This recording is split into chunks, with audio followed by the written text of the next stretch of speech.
Do you come from land down under, where women glow and men chunder?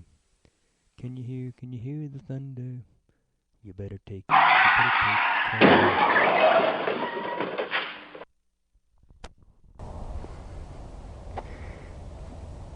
If the great American muscle car is going to be built anywhere other than the good old US of A, we'd rather it be Australia, or Canada, where American cars have been built for decades. Japanese cars too, but they're being built in the United States also, and German and Korean. But you're getting us off the subject. Why I say Australia should build the American muscle car is that Australia is sort of like America on speed. It's that whole pioneer thing multiplied by a factor of, well, something big, because Australia is got a lot of frontier.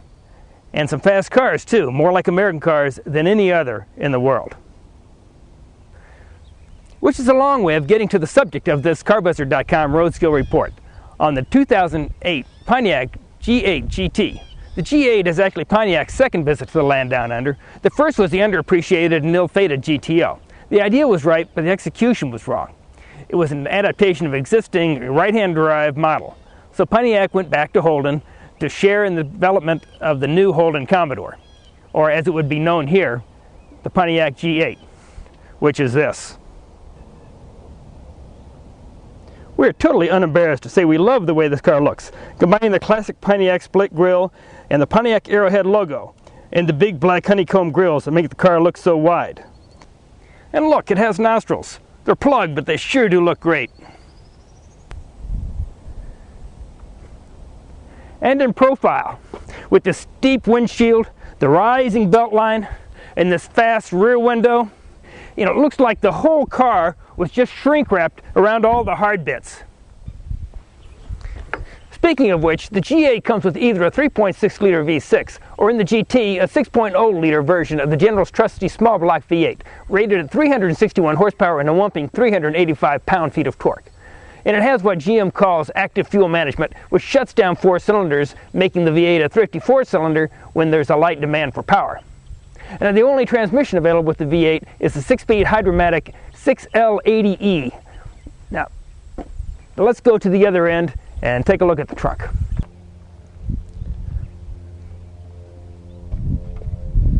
The trunk holds a generous 17.5 cubic feet of whatever you can get in there. But like other cars with a steeply sloped rear window, the small trunk lid makes access to the way back of the trunk awkward. Loaded up with golf balls in bulk, perhaps?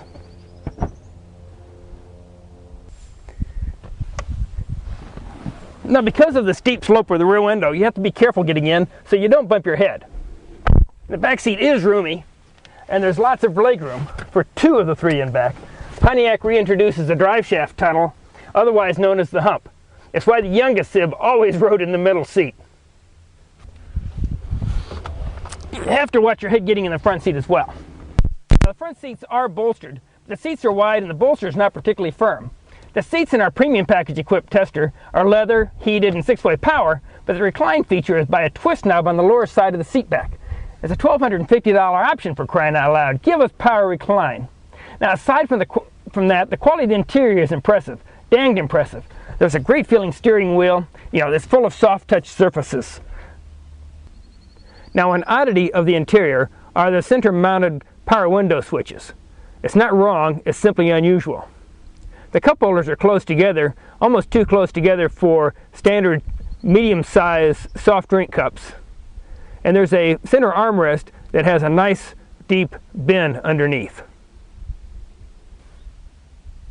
It will take some time learning the protocols of the Blaupunkt audio and the heater air conditioner controls. There's a neat color LCD display. Something we think is odd is the digital display on the dash, an oil pressure and voltmeter. It seems rather a prominent location for rather secondary information. While we're here, look at how the dash is set up for the steering wheel on either side. Aussies drive on the other side of the road, right? Or left, actually. At least the transmission is American made. It has 3 modes. Normal, with the shifter in D, that's fully automatic. And Sport, with the lever moved to the right. It has a more aggressive shift map. And finally, with the tip shift manumatic mode. It will hold ratios all the way up to and against the rev limiter, and will only downshift if the revs are too low for safe operation.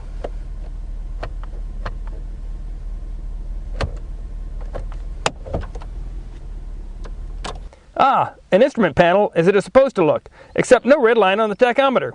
Maybe because the engine's power peak is only at 5,300 RPM? That means the red line is needed more than ever. But we've kicked the tires, now let's light some fires.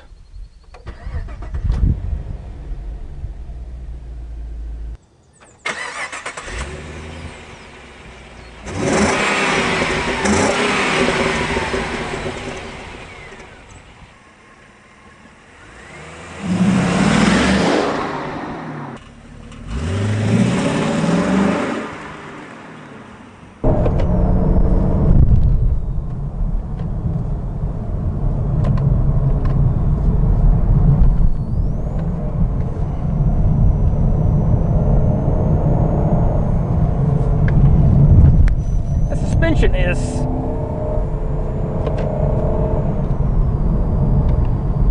busy here right now.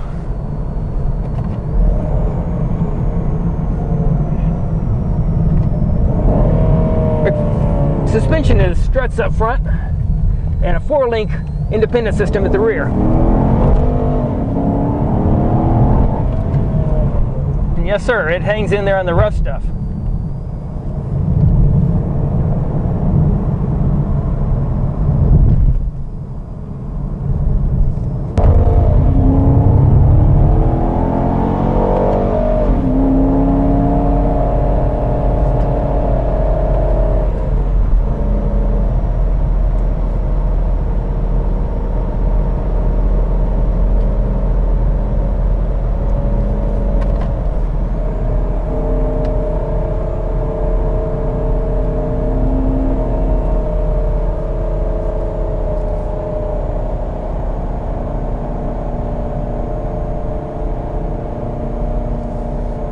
G8 is a great handler.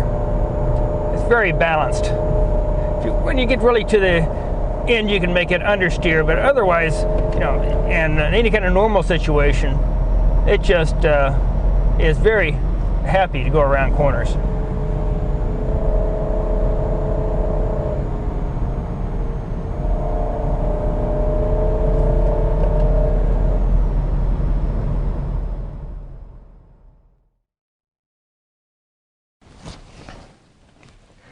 So that's the 2008 Pontiac G8 GT, Pontiac's all-American, after a fashion, flagship sedan. A few practical items.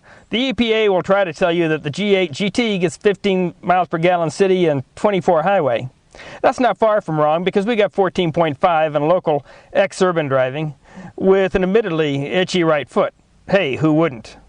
The sort of good news is that it can run on regular 87 octane gasoline with 89 octane recommended for trailering and better performance. Dude, pay the extra dime per gallon. The base price of the V6 powered G8 is $27,595. The GT starts at $29,995. Our test car, including delivery, totaled out at $31,245.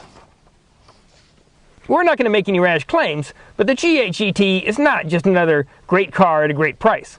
We think it's a great car, period, an example of what's right at General Motors today. And wait till next year. There's a G8 GXP on the way with more than 400 horsepower and a 6-speed manual transmission. Sure, some people won't be able to drive a Pontiac just because it's an American nameplate. To them, fie. It's all American. And fair dinkum, it's Australian as well. And you can't get much more exotic than Oz. This is John Matris with another carbuzzard.com RoadSkill report. G'day, mate.